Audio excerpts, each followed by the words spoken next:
करने वाली हूँ अपने दिन का छोटा सा पार्ट आप लोगों के साथ। राधे राधे एवरीवन। सुबह की शुरुआत होती है 4 बजे से।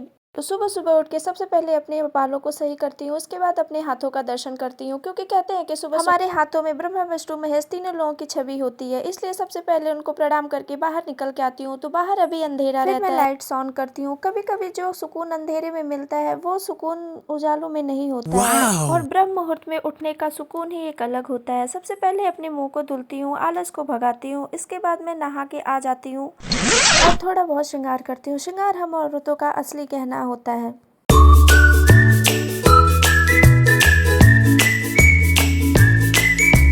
अब मैं आ जाती हूँ अपने घर के मंदिर में। पहले पर्दा हटाती हूँ और इसके बाद अपने लड्डू गोपाल को अच्छे से स्नान कराने की तैयारी करती हूँ। आज मैं कराऊंगी अपने कान्हा जी को चंदन का स्नान। तो सबसे पहले चंदन से उनका स्नान कराती हूँ। वो भी बहुत खुश होते हैं और खूब अच्छे से स्नान करते हैं।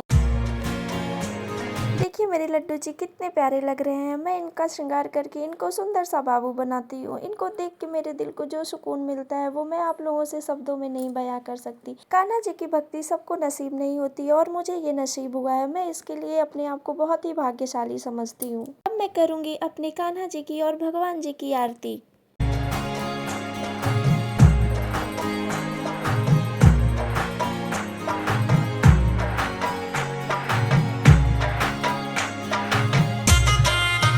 जैसा कि आप लोगों को पता है कि इस टाइम सावन मास चल रहा है, इसमें भोलेनाथ को जल देना अधिक ही शुभ माना जाता है। आप लोगों के पास ज्यादा टाइम नहीं है पूजा करने की, तभी आप लोगों को थोड़ा टाइम निकाल के भोलेनाथ के ऊपर 1 लोटा जल तो जरूर चढ़ाना चाहिए। इससे भोलेनाथ बहुत जल्दी प्रसन्न होते हैं।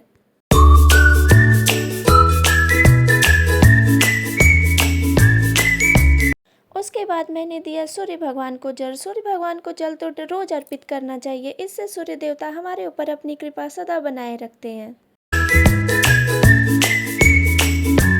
इसके बाद मैंने डाला इन पौधों में पानी। इसकी हरियाली देख के तो मन को असीम तृप्ति मिलती है। प्रकृति ने हमें कितना कुछ दिया हुआ है। इनकी खूबसूरती तो हम लफ्जों में बयां ही नहीं कर सकते।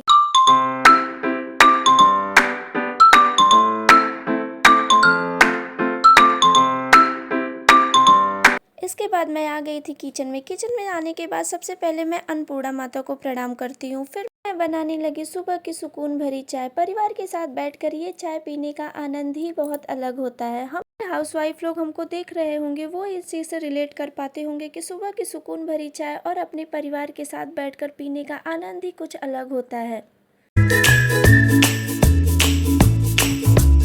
मैंने भी चाय बनाया और सबके साथ बैठ के बातें कर करके चाय की चुस्की ली।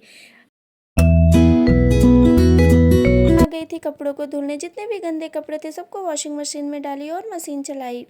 जितने में कपड़े धुल रहे थे मैं आ गई थी बेडशीट सही करने। तो मैं रूम में आई। इसके बाद मैंने अपने रूम की बेडशीट सेट की, क्योंकि सुबह जब मैं उठती हूँ तो बच्चे और पतिदेव सोए रहते हैं, इसलिए मैं बेड को सेट नहीं कर पाती हूँ। तो मैं सारा काम करके आके दोपहर में अपने बेड को सेट करती हूँ।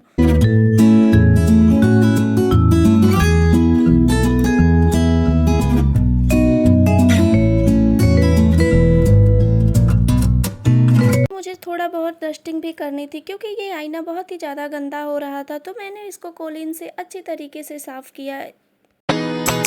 साइड में जो भी डेकोरेशन की सामान थी वो सब भी बहुत गंदी हो रही थी, तो सबको अच्छे से क्लीन करके उसकी जगह पे अच्छे से लगाई। इसलिए एक गृहिणी को गृह लक्ष्मी भी कहते हैं, क्योंकि एक गृहिणी ही होती है जो अपने घर के हर एक कोने में ध्यान देती है कि कहाँ क्या गंदा हो रहा है, क्या क्या सही हो रहा है, और हम अपने घर को जितना चाहे उतना अच्छे से सजाकर और व्यवस्थित रख सकते हैं। फिर मैं आ गई थी अपने रूम में। अपने रूम के भी ड्रेसिंग टेबल का आईना अच्छे से साफ की। अगर आप लोगों को मेरा ये ब्लॉग और मेरे रूटीन का छोटा सा भाग पसंद आया होगा तो प्लीज़ चैनल को लाइक, शेयर और सब्सक्राइब करिएगा और प्लीज़ सपोर्ट करिए। मिलते हैं एक नए ब्लॉग के साथ। तब तक के लिए राधे राधे।